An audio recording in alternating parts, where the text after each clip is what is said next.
Cientista de dados, a parada é o seguinte, a gente sabe que como em toda a área, a gente escuta muitas coisas e eu tenho certeza que para quem está começando, a gente fica numa dúvida danada, né?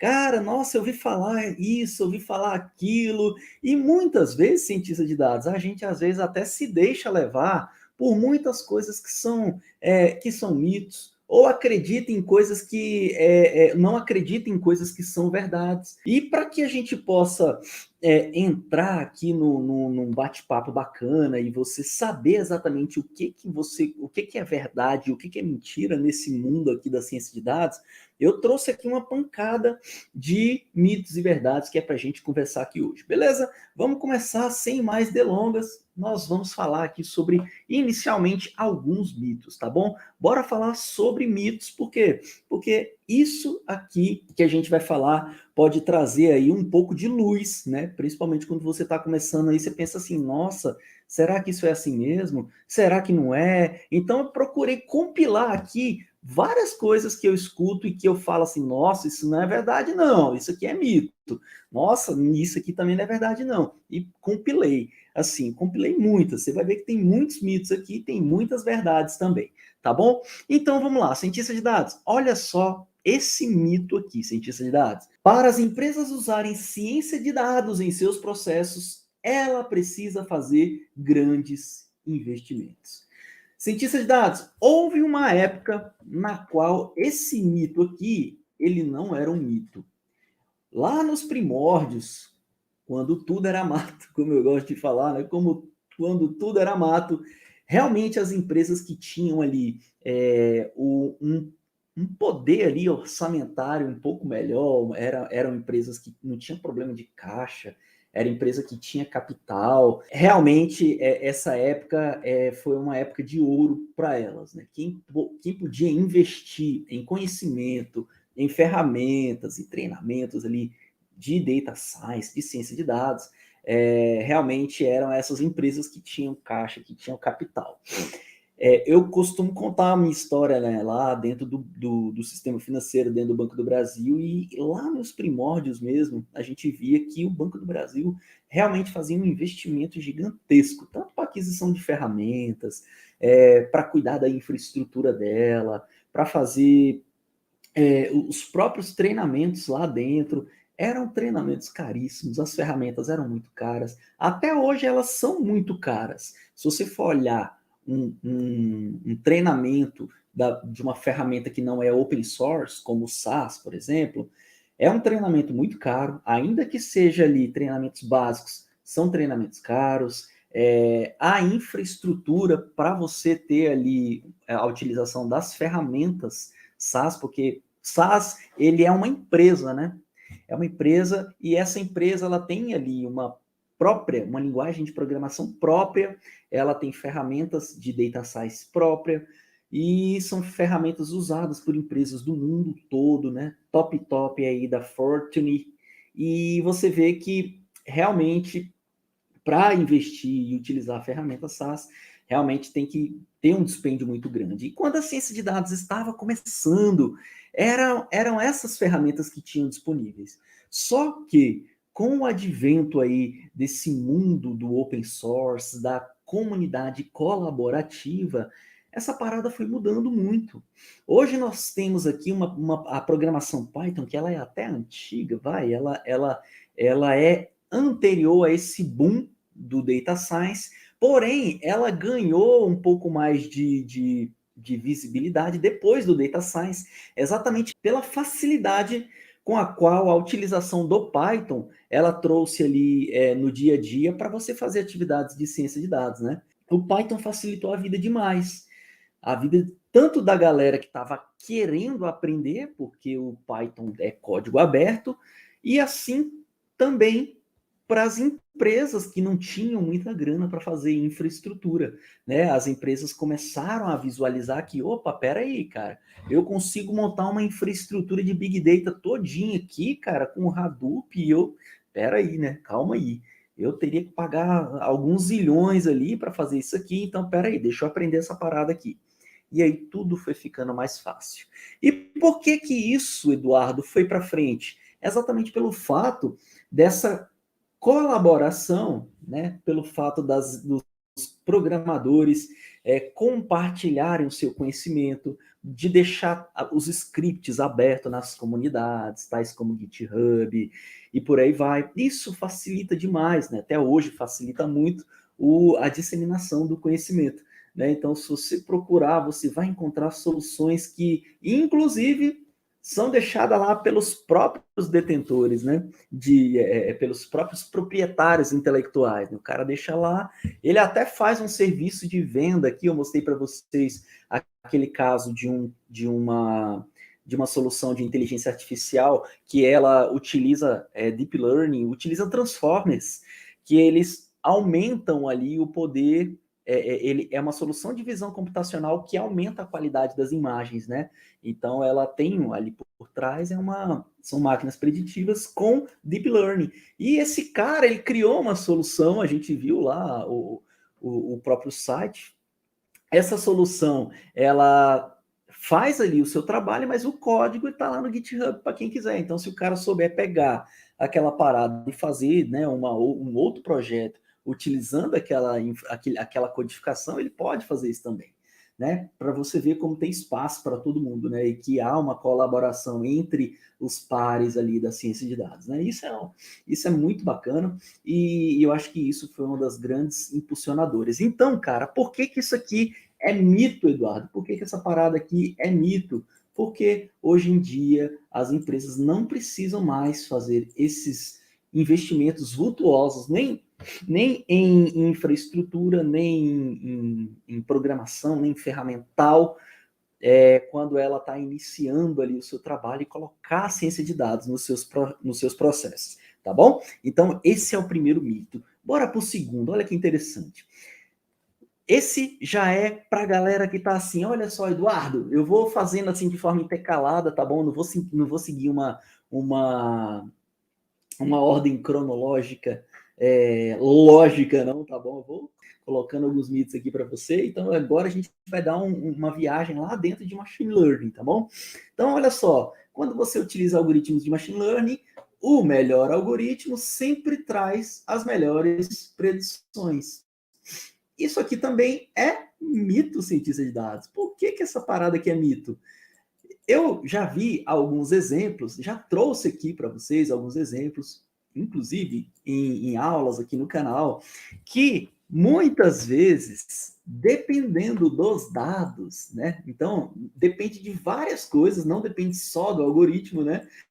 Dependendo dos dados, a regressão logística trabalhou, que é uma beleza, e conseguiu ali trazer resultados de assertividade muito melhor do que XGBoost, melhor do que LightGBM, melhor do que o AdaBoost, Gradient Boost, sabe aqueles algoritmos mais ali recentes que utilizam ali tecnologias mais recentes. Mesmo assim, esses algoritmos não tiveram resultados melhores do que a nossa regressão logística, que é talvez aí um dos primeiros algoritmos aí de machine learning utilizado aí, né? Ganhamos de presente aí da estatística, né? E aqui, cara, a gente viu, e eu tenho alguns casos específicos aqui, se você procurar no canal, você vai ver que realmente a regressão logística, ela traz, ou algumas regressões, depende de várias coisas, tá, cientista de dados? Dados, talvez seja o principal aqui.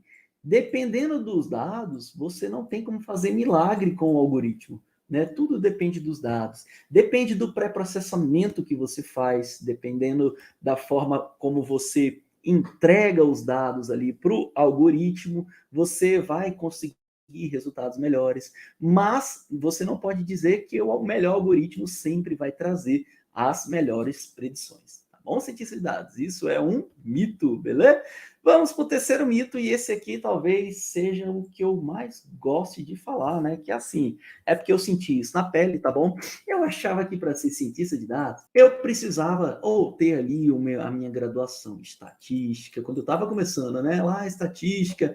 Não, eu precisava ter graduação em ciência da computação. Ah, não, eu precisava ser um matemático, e por aí vai.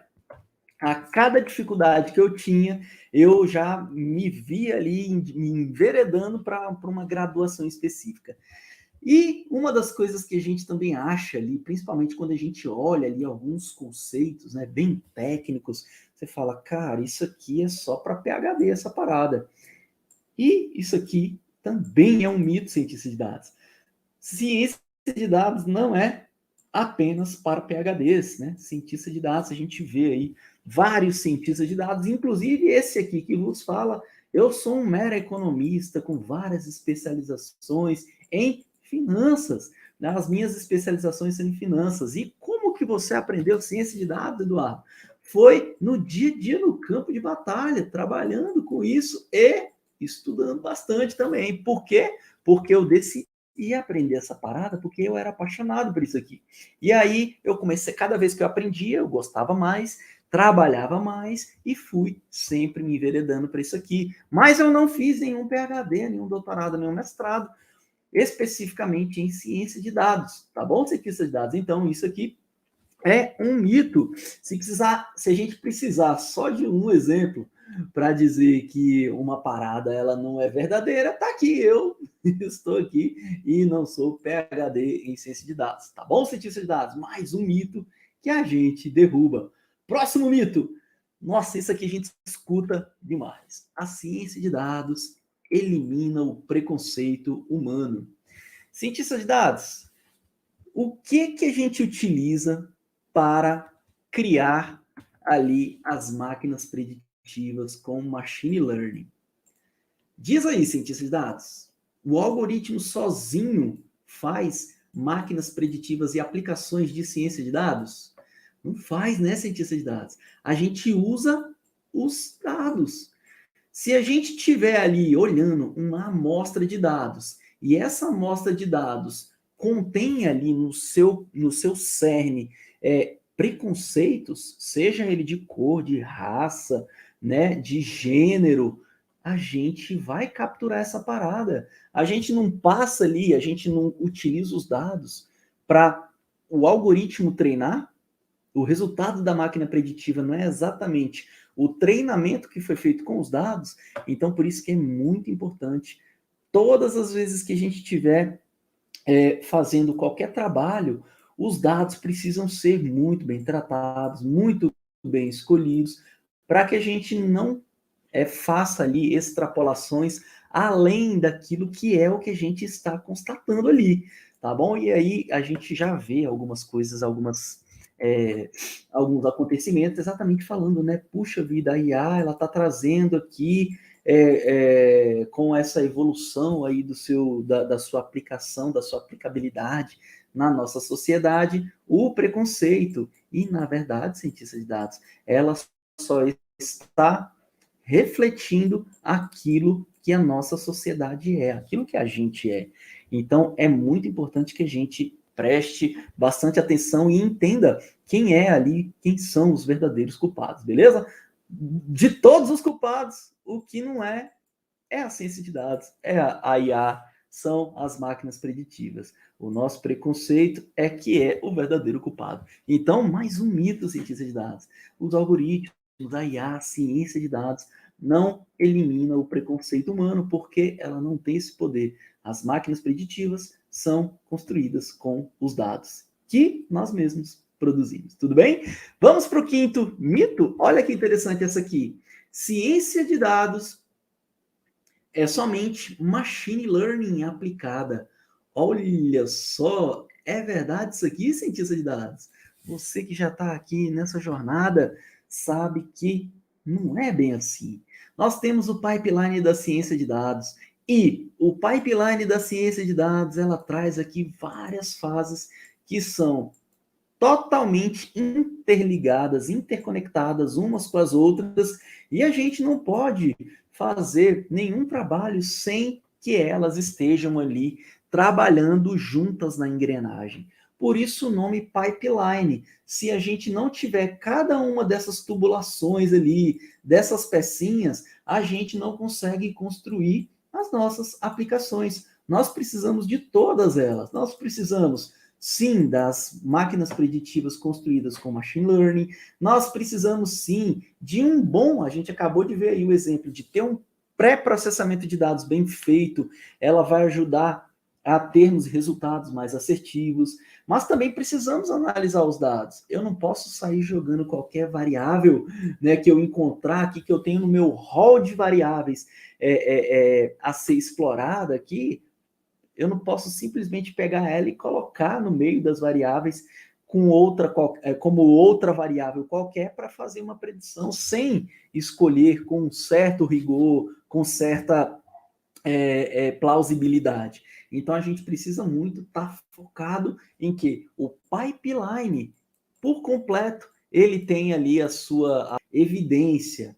Todo o pipeline tem a sua importância. Olha o primeiro, então. O primeiro, você interpretar um bom problema de negócio, né? Interpretar da melhor forma, corretamente, o problema de negócio. Se você não faz isso, você já parte ali para o erro, né? O que você vai fazer aqui é simplesmente uma abstração que não é correta, né? Porque você está interpretando o problema errado. Como é que você vai construir uma solução correta, não é mesmo, cientista de dados? Então, isso aqui é um mito. Machine learning sozinho, machine learning aplicada, algoritmo sozinho, não significa a ciência de dados em si. A ciência de dados ela é construída com muito mais do que isso, tá bom?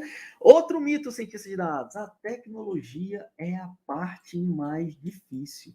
E a gente tem, né, essa tendência em achar que, cara, a parte mais difícil é compreender ali a tecnologia, é compreender ali a matemática da parada, mas na verdade, isso não é a parte mais difícil. A parte mais difícil é a parte que a gente coloca a mão, cientista de dados. Quando a gente não faz uma boa interpretação do negócio, a gente não tem tecnologia no mundo que vai resolver, né? Já o contrário não, né? Se você tem ali um bom interpretamento do problema de negócio, ainda que a tecnologia não seja lá essas coisas, a gente vai conseguir fazer algumas generalizações, né? Então, de longe, isso aqui também é mais um mito. A tecnologia não é a parte mais complicada, a mais difícil, e sim é o nosso entendimento daquilo que a gente pode resolver. Mais uma vez, a gente trazendo aqui a importância de você ter o domínio, ter o conhecimento do problema de negócio. Imagina aí, você senta com a equipe ali de negócio para resolver um problema específico e você, se você não compreende ali exatamente qual é o problema, você não vai trazer variáveis que são realmente importantes, você não vai conseguir fazer boas aproximações porque você não sabe qual é o resultado que você tem como um bom resultado, né? Às vezes você vai estar lá achando que o resultado é bom, mas, cara, o resultado é bom para resolver outra coisa, não o problema de negócio que foi pré-estabelecido e que é realmente o problema de negócio a ser resolvido. Beleza? Mais um mito, a tecnologia não é a parte mais difícil. Outro mito, para ser um cientista de dados, você precisa de um diploma técnico específico. Cientista de dados. Hoje pode até existir graduação, especialização, doutorado, mestrado em ciência de dados, mas a gente está vivendo numa época na qual o que é mais importante é o conhecimento que você tem para resolver os problemas das empresas. Isso é fato. Não adianta você ter um diploma, porque o diploma ele é simplesmente um papel quando você está competindo com um cara que tem o conhecimento que a empresa precisa. Então, se você está do lado de um cara que tem lá o diploma da Harvard, mas o cara não se enquadrou nas necessidades da empresa aqui, e sim o outro que está aqui desse lado compreendeu muito bem qual é a necessidade da empresa e demonstrou ter os conhecimentos necessários, independente do diploma, esse cara aqui é o que vai ser escolhido e o cientista de Harvard vai ser preterido. Por quê? Porque as empresas estão um pouco se puxando para o diploma, essa é a real, tá? A gente vive numa sociedade, eu estava até acompanhando, eu gosto muito de acompanhar a Startse, porque ela é ali, para mim, o melhor meio de comunicação para esse mundo de inovação, né? Esse mundo de startups, esse novo mundo, né? Que é o novo normal que a gente vive hoje em dia. E lá, eles têm uma foto no Instagram que ele fala bem assim, né? O MBA, 2 anos de MBA, nem de graça. É claro que aqui tem um sarcasmo, né? Tem um sarcasmo aqui, e eles estão fazendo ali aquela provocação ali com as universidades, mas a real é que essa provocação, que inclusive eu também gosto de fazer aqui, é claro que é na brincadeira, porque a gente compreende a importância, sim, do meio formal, educacional ainda, mas é provocação por quê? Porque a gente sabe o que está acontecendo nesses meios acadêmicos formais. A gente vê que há um descasamento muito grande entre a teoria e a prática, que não estão ajudando as empresas a encontrar profissionais de qualidade para resolver os seus problemas, né? E se o cara tá lá dentro da universidade para aprender exatamente a conhecer e ter todo o arcabouço teórico para criar ali uma solução prática, de nada adianta. Faz sentido ou não faz, cientista de dados? As empresas estão ali com problemas. Aí o acadêmico vai para a universidade para resolver esses problemas, né? Aí ele vai lá, descobre lá as paradas, só que ele não põe em prática. E aí o que acontece? Fica totalmente descasado. O mundo de você aprender por aprender fica de um lado, e o outro mundo que precisa de resolver os seus problemas tá ali, né? Totalmente apartado. Então, quando eu falo que não requer necessidade dos diplomas, é exatamente isso, porque a empresa ela está precisando de pessoas que tenham know-how para resolver os problemas dela. E quando eu faço aqui o meu treinamento e eu mostro para os meus alunos onde eles devem focar e como eles devem resolver os problemas das empresas, é óbvio, eles ficam anos-luz de distância de quem está só aprendendo teoria. Por quê? As empresas não estão querendo, né, quem resolve os problemas, não é mesmo? Então, é exatamente nisso que a gente fala. Não precisa cientista de dados, para você ser cientista de dados de verdade, né, aquele cara que vai trabalhar com os dados, manipular os dados, criar máquinas preditivas, com algoritmos de machine learning, que vai implementar, criar sistemas para resolver o problema das empresas, ele não precisa de diploma específico, porque ele tem um know-how técnico, que é o know-how que vai resolver o problema das empresas. Tranquilo? Mais um mito que a gente acaba de derrubar. Outra coisa, ciência de dados eliminará empregos. Cara, isso aqui a gente escuta muito, mas assim, é entrar num campo de batalha tão desnecessário, né? O que a gente tem de mais importante aqui na ciência de dados hoje? Não é exatamente o fato dela trazer simplicidade para várias coisas nas nossas vidas? Olha aí o Uber, cientista de dados. Olha o Spotify. Tava falando com meu filho esses dias aqui que, cara, eu achava o máximo quando eu pegava a radiola do meu pai e aí eu apertava o REC, o play, o pause e aí esperava a música tocar na rádio para depois eu sair correndo lá e pum, apertar o pause lá para gravação da minha fita cassete, pegar aquela música que eu gostava de ouvir. E hoje o moleque tá lá, velho, ouvindo Spotify, 3 milhões de bilhões de música e, cara, tá insatisfeito ali. Isso é o mundo mudou muito, né? Olha só, o Uber totalmente transformado, Spotify transformou aí o mundo da música, Netflix transformou o mundo do streaming, a gente olha as aplicações bancárias, cara, o WhatsApp, Facebook, Instagram, essas empresas, elas realmente trouxeram muitos benefícios para a sociedade e, é claro, a loja que vendia fita cassete, ela teve que se reciclar, né? A Kodak teria que ter parado de vender filme, né? Para não falir, ela teria que ter parado de vender filme de fotografia. Ela tinha que vender lá foto digital lá, ou partir para o ramo dos smartphones, né? Enfim, olha o que aconteceu? O cara que trabalhava lá na Kodak, ele realmente teve que ir para outro lugar. Mas olha o tanto de emprego que nos surgiu decorrente aí do avanço da tecnologia por meio da ciência de dados, inteligência artificial e machine learning. Então, hoje, quando a gente para pensar, a gente vê sim algumas coisas desaparecendo, alguns trabalhos que são inúteis. Eu conversava muitas vezes com alguns colegas e a gente olhava assim e falava assim, cara, esse negócio aqui vai eliminar emprego pra caramba. E, na real, ele estava acabando com trabalhos que são totalmente desnecessários.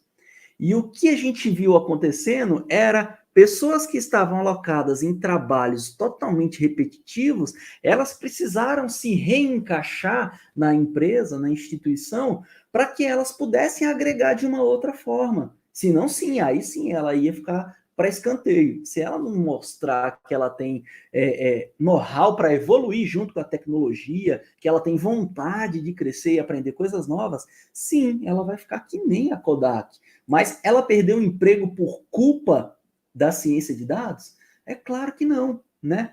A gente vive num mundo em constante evolução e a gente precisa se aproveitar disso.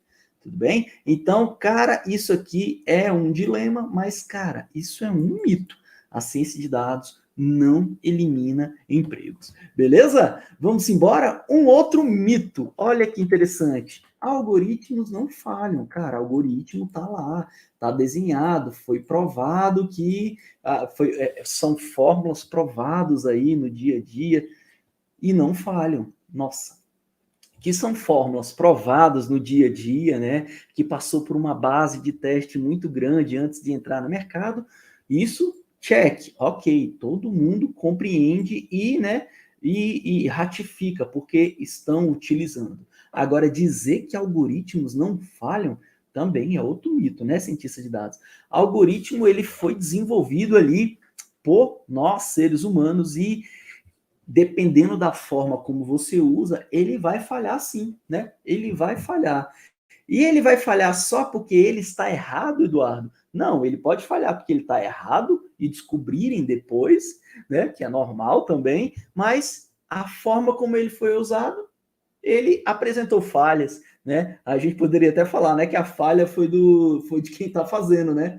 A falha foi de quem usou ele para o que não deveria, né? Mas falha cientista de dados. Então isso aqui é um mito. A gente não pode tomar isso com verdade, ainda que a gente tenha somente uma prova, que é a prova que exatamente mata aquela certeza, né? Se a gente pode dizer que um existe aqui que falhou, então a gente não pode dizer que nenhum falha. Tudo bem? Bora para frente. Construir aplicações de ciência de dados requerem muito tempo. Depende, né, cientista de dados? Eu posso falar que isso é sempre verdadeiro? Claro que não, né? Olha só, dependendo da aplicação que você tem, a gente já tem aí alguns frameworks que facilitam tanto a vida da gente, né? Muitas vezes a gente constrói uma aplicação de ciência de dados assim, ó, no pulo. Por quê? Cara, você tem os dados já ali mais ou menos já organizados, né? Você já tem ali uma empresa que se organiza muito bem ali na captura ali e no tratamento dos dados. Então, na hora que o cara for utilizar ali esses dados para construir uma máquina preditiva, ele não vai ter mais tanto trabalho. A gente não fala sempre que de 70% a 80% do trabalho é fazendo ali o processamento dos dados e análise desses dados. Então, se a gente já pega a parada ali já mais ou menos limpinha, bem organizadinha, cara, isso aqui é dado demais, cara. E eu não falo isso à toa, não.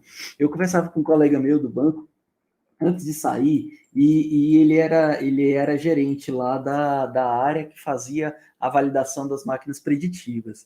E ele falava assim, cara, quando a gente vai num lugar assim, às vezes a gente até assusta, porque os caras estão fazendo 100 máquina preditiva por dia, véio. Como é que a gente acompanha aí o processo de validação dessa parada, né? Eu vou lá, 100 por dia os caras estão fazendo, mas isso é por quê? Porque, cara, os dados já foram muito bem organizados, as variáveis que estão lá, elas já são muito bem tratadas, própria para você ir fazendo alterações ali em real time. Então, é óbvio, vai fazer muito mesmo, né? O que a gente tem que olhar é a forma como foi implementado e automatizado esse negócio. Mas pode construir, Eduardo, coisas rápidas, né? Aplicações de ciência de dados rápida, não é uma parada que vai requerer muito tempo, não. Não, cientista de dados, você pode fazer coisas bem rápidas, ainda mais com a tecnologia que a gente tem hoje. Então, isso aqui é um mito, beleza? Bora para frente? Somente conhecimento técnico te faz um cientista de dados. É verdade isso, cientista de dados? Claro que não, né? A gente não tinha lá as soft skills, né? As skills que o cientista de dados precisa ter ali para ele ter ali o jogo de cintura para descobrir ali, fazer perguntas poderosas, principalmente ali para a área para a área técnica, né? Para ele buscar a quantidade de variáveis, uma variável de qualidade ali que vai realmente construir uma máquina preditiva mais precisa. Então, esse cara aqui, ele acabou de usar uma técnica ali, um soft skill que pouco tinha a ver com o conhecimento de machine learning que ele tinha, né? A gente até conversou sobre isso durante essa jornada, essa semana de aquecimento, que a gente falava que o cientista de dados ele estava a uma variável de construir uma máquina preditiva mais assertiva do que o melhor dos modelos, né? Por quê? Porque se ele tiver um bom relacionamento e conseguir fazer perguntas ali que realmente direcione ali a resolver o seu problema de negócio, cara, ele pode trazer uma variável que ela realmente vai fazer a diferença, tá bom? Então, só o conhecimento técnico te faz cientista de dados? Claro que não, né, cientista de dados, mas um mito. Tudo bem? Ciência de dados é modinha. Nossa senhora, eu ouvi tanto isso na época. Ciência de dados é modinha. E cientista de dados, hoje, mais que nunca, a gente vê que o que não é modinha, né? Ciência de dados, ela já deixou de ser uma incógnita, e inclusive para os gestores das empresas, né?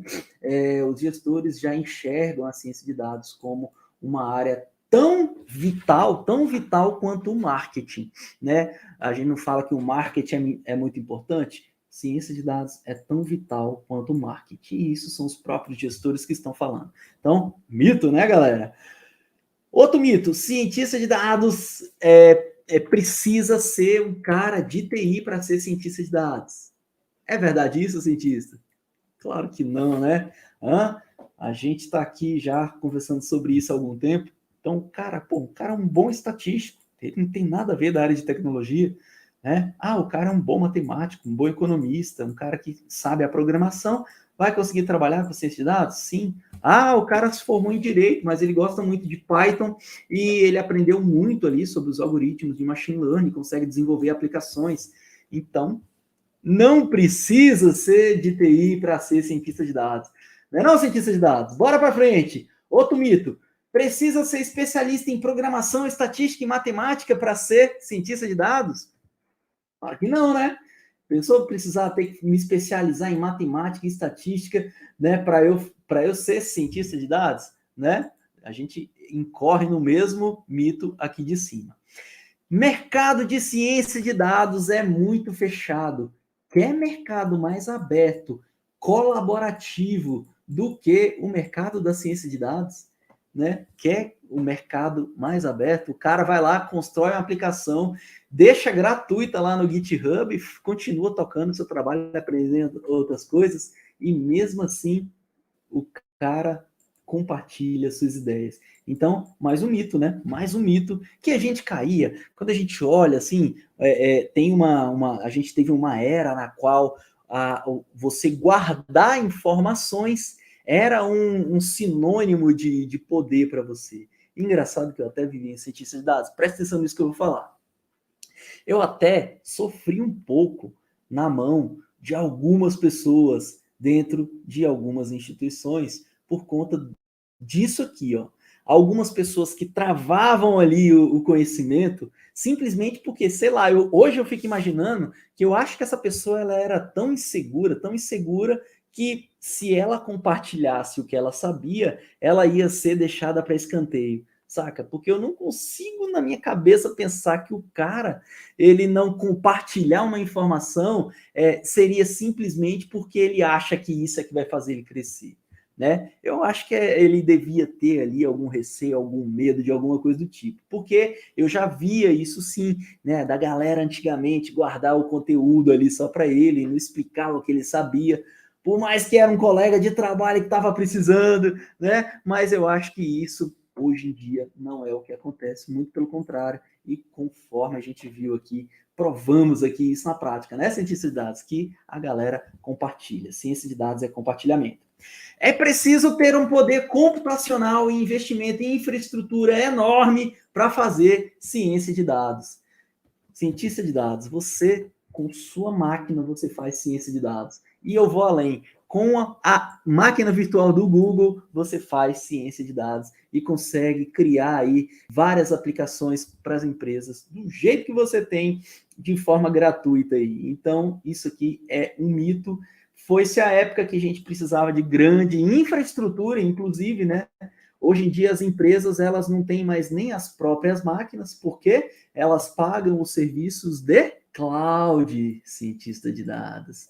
O poder computacional, de armazenamento, de memória, processador mesmo, saca? Tá tudo em cloud, AWS, Azure, Google Cloud, plataforma. Então, assim, hoje em dia, isso aqui não requer ali um poder muito grande de investimento em infraestrutura, é mais um mito.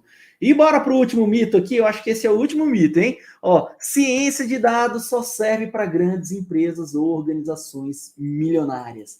Cansamos de ver isso aqui, né, cientista de dados? Isso aqui é mito. Cientista de dados, eu vou ficando por aqui. Muito obrigado, um beijo, um abraço. Valeu, cientista de dados. Até mais. Tchau, tchau.